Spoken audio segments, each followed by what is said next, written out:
us to close out the last hour. Bobby Stroupe has built an empire in a lot of different ways with what he does with athletes at various levels. And what he started with, I think on, what was it, Old Donnybrook or whatever the name of the road was, in a metal building. And what he has now is phenomenal. It's all over the place. APEC, Health Performance Player Development, consultant for NFL, Major League Baseball, and Team APEC on Twitter, joins us on 365 Sports. He trains guys like Patrick Mahomes, Jalen Hurts, among many others. Bobby, how you been, young man? Man, I'm doing great, David. Thanks for having me on today. So how much did Patrick Mahomes gut through what that ankle injury was like? You know, it's a tough injury, and high ankle sprains are fairly common with players on the offensive line and the quarterback position. But this was a little bit different. He's had high ankle sprains. When a body gets rolled up on you, it's more of a gradual momentum of a really big mass rolling into you, literally. But this was different because it was a knee and it was in an acute spot. So there was some nerve implications and some things that were very direct that made it more like getting hit with a baseball bat. And so that just makes you more sensitive. And we knew moving to the left and rolling to the left was going to hurt. But you can't exactly create a game plan against the Bengals that doesn't involve moving left at all. So we knew it would be a challenge, but we were confident that he would be at least around 85% going into this game after the first couple of days of work last week. Bobby, his mechanics, everything else that you guys have worked on, the reason he's so good is that he's so unconventional, that he can do things from different arm angles, and a lot of that probably has to do with just growing up playing baseball, but everything he can do is so different. How much does it mentally kind of drain him that, he trusts his body to make a throw any which way he can, underhand, overhand, he could probably have a chest pass that was unbelievable, but when he doesn't have that, strength in one of his legs, how much did that kind of mess with his head going through the week to know maybe I can't do some of these things at least for a week or so? That's a great question. He is incredibly mentally resilient, and he's got the type of mental flexibility you would want for anyone in a high-level position, especially a quarterback for your team. But I think the more challenging thing is when you think that your body has that feel and you can't really feel what your body is doing, and it's out of touch. When the communication is there, but the execution is not. And I think you saw even a few times last night, and especially the week before, is he would load up to throw, and the right leg just wouldn't fall in line and doing what it was supposed to biomechanically, and it would cause the ball to drift or cause him to even just lose pressure on the ball. There are so many neurological components and physiological components that run from your big toe all the way to your head, and when something's not right, it's kind of like an electrical outage. You don't know when it's going to go out, and when it goes out, it's out, and then you've got a real life problem, just like that fumble. So, man, obviously I'm proud of him. I wouldn't want to go with any other guy in that type of situation than Patrick Mahomes in any sport. And gosh, he just goes out there and continues to make us all look good. Bobby, what's a day like yesterday like on your end? Just taking it all in, making sure he's ready to go, all those types of things. Just from what's your vantage point on a game day like yesterday? Well, it wasn't a whole lot of fun to be around, David. I can tell you that. There was a lot of anxiety, but also a lot of confidence. And I think the anxiety comes from not being able to do anything. I mean, it's all up to him. He's got to go do it. That's why the athletes always deserve the credit, because they got to go out there and do the thing. And Patrick's got incredible support all around him. Chiefs have a fantastic medical staff, a great relationship with them. And then obviously he's taking care of himself, and just the way he was a pro this week and sleeping with machines, monitoring him, and doing all the things that just overtime from 5 a.m. to 10 p.m. It was a lot. So I think it was an emotional day yesterday, leading up to the game. The Bengals have made this very personal. They've been unprofessional, to sum it up. And we were glad to get a win against a team that really, quite honestly, doesn't represent football in the way that we think that a pro team should. So when did you start working out or training with Jalen Hurts? So Jalen was an interesting case because his agent reached out to me in the middle of his combine training and wanted me to evaluate his biomechanics, basically how his body moves, the mechanism in which he throws the ball and how he moves, and just to see if I could find any things that would be helpful. And Jalen and I hit it off in a quick evaluation period. We were able to make an impact in that process. He was very impressive at his pro day. And I think people were surprised at some of the things that he could do and how the ball was spinning. And we created a good relationship. So since then, I've been able to coordinate with the people around him and help with a lot of his plans. And we felt like it was kind of a 3-year project to get his body where he wanted to get it. Now, he's got a lot of great people around him, too. He's got a guy in Philly that really works with him on a day-to-day basis in the season, along with, obviously, the Eagles. But Jalen and I's relationship was more around a consulting consideration. And, yeah, he's been to APEC. He's trained with Patrick. And we've spent out a lot of hours together, an entire off seasons together. But, man, I'm just proud of him. I know a lot of people, especially in the media, had a lot to say about his limitations and, him being a bust or him not being able to actually be a quarterback. And I just think it speaks volumes to where the NFL is going, that a guy like Jalen is one of the best players in the league at this point. Yeah, Bobby, I thought all the people who said that, like I have a friend who's a huge Eagles fan, and when they drafted him, said, "Well, you've seen him play a bunch. What do you think?" I said, "Look, I'm not any kind of talent evaluator, but I would say he's probably the infinitely most coachable player that will ever be drafted in any sport ever, because he thrives on that. And I wouldn't bet against him, because all he's pretty much ever done is win his whole life. So, if he can get the whole NFL thing figured out, I'd get out of his way." I think that's a great assessment. Well, I mean, I think this kid has got high levels of character, integrity, and work ethic in any and every facet of his game and his life. And the hardest thing for me was to teach him and to talk to him. I wouldn't say teach him, but to try to get him to do less work and more meaningful work, and be more choosy about exactly what you're doing. And Jalen is such a professional. He's so respectful of people's time, and he's a worker. And this guy is any professional that you come across that's addicted to improvement has got a chance.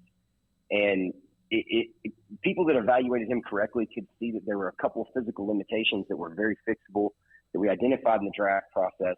And once those things can be fixed from a mobility and stability standpoint, you can see that he had the IQ, he had the professionalism, and he had the physical talent. And so it's not a surprise to me. I think that I'm not alone in that.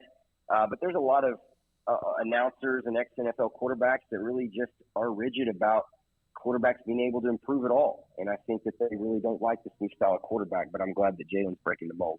2 former Texas high school football players, and Patrick Mahomes and, of course, Jalen Hurts, 2 former Big 12 quarterbacks, although Jalen spent most of his career, of course, with Alabama.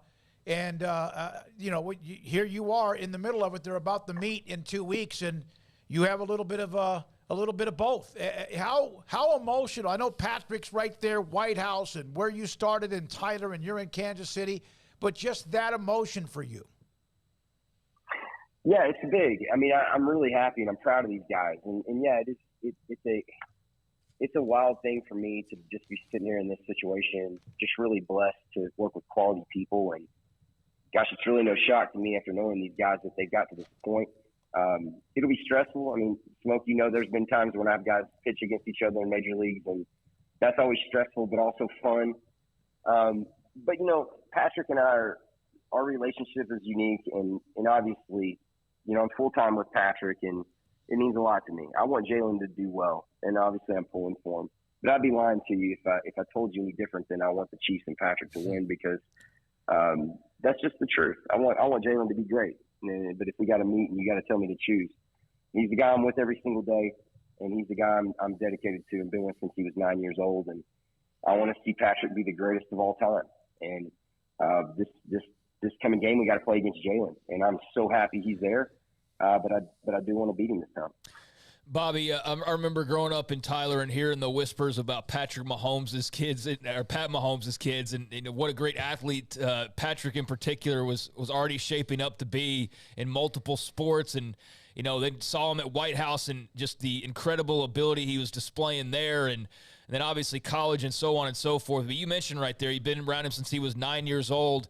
Can you kind of just take us back to where it all started for you? And, he's one of the greatest athletes of all time in the modern era, and he's got so much more, knock on wood, hopefully left to go. But, this is a special dude that's just an amazing person as well. Can you kind of just explain from your end, when did you – I guess you probably get the question, when did you know he was going to be this or that? But when did it just kind of click to you, this kid's – he's something special?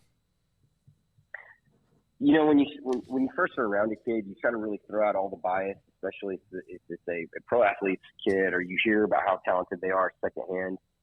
And you try to work with every kid and treat them all the same. And I think we've done a good job over the years of that. But he did stand out in a lot of interesting areas: problem solving, agility, quickness, rotational power. There were just things that stood out that are really hard to put metrics on.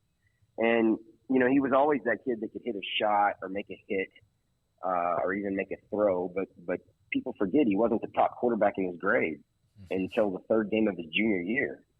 And so I don't think the expectations in football were that this is just some kind of superstar. I mean, there's no doubt Patrick is a genetic freak, and he's very gifted genetically from his family and obviously his father. But everything didn't come just easy to him. He's had to work really hard, and especially in the game of football, that probably was his third best sport. And it wasn't until he was able to play that position, creatively and fully to his potential, that we got to see what he was capable of. And, that speaks a lot to his fortitude and to his resilience, and also to his parents and his family and his friends and everyone in that community that rally around him to keep him positive and engaging. But ultimately, the credit goes to Patrick for his own development and keeping his eye on the ball.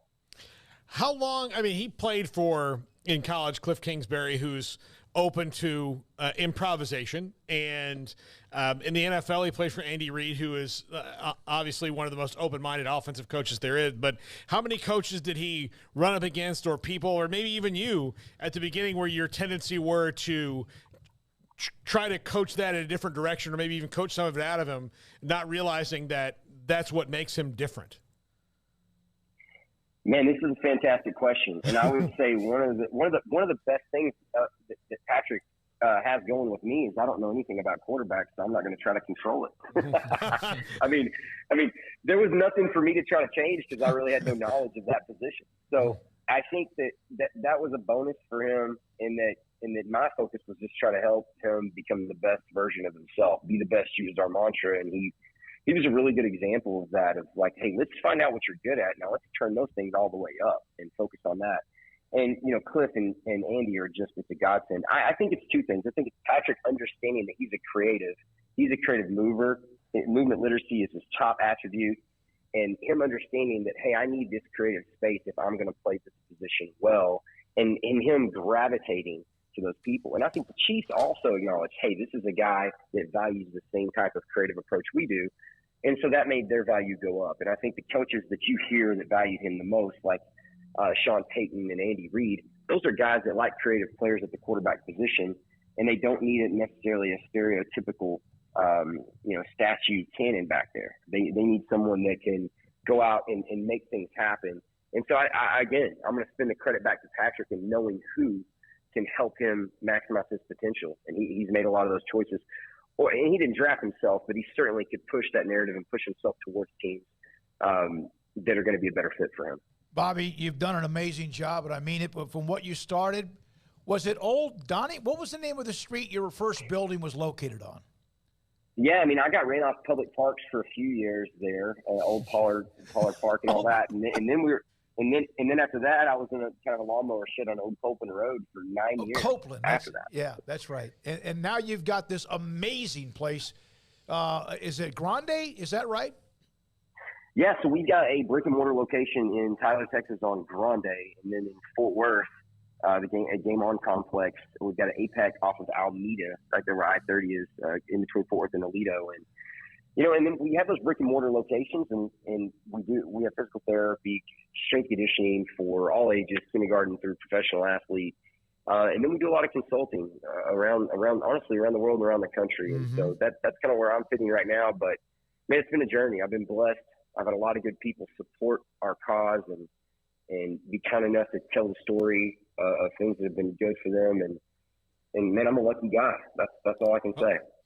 By the way, Bobby, I don't know when it aired. It was sometime last year, but I was over at my mom's house, and she is a big CBS This Morning fan.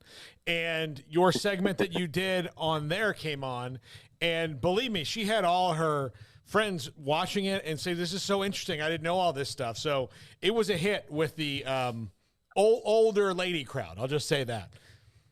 I'll take it. I love it. I don't know if you're going to get a lot of clients in that age group, but they were very interested in what was going on CBS this morning. I love it. That's really kind. I appreciate that. Bobby, I know you're busy. Appreciate your time. Congratulations on what your clients do, what you do for them, vice versa. Appreciate it in what you've done for Patrick and also in the work you've done as well. Jalen Hurts is a great young man, too. And have a great week. Enjoy it. Hope maybe just accidentally bump into each other out in Phoenix or Glendale. Thanks for your time. Yes, sir. Have a good one. Thank you for having me. Founder of APEC. Accelerate Performance Enhancement Center is how and where the name of that company became APEC. Yeah, I mean, you've kind of said it.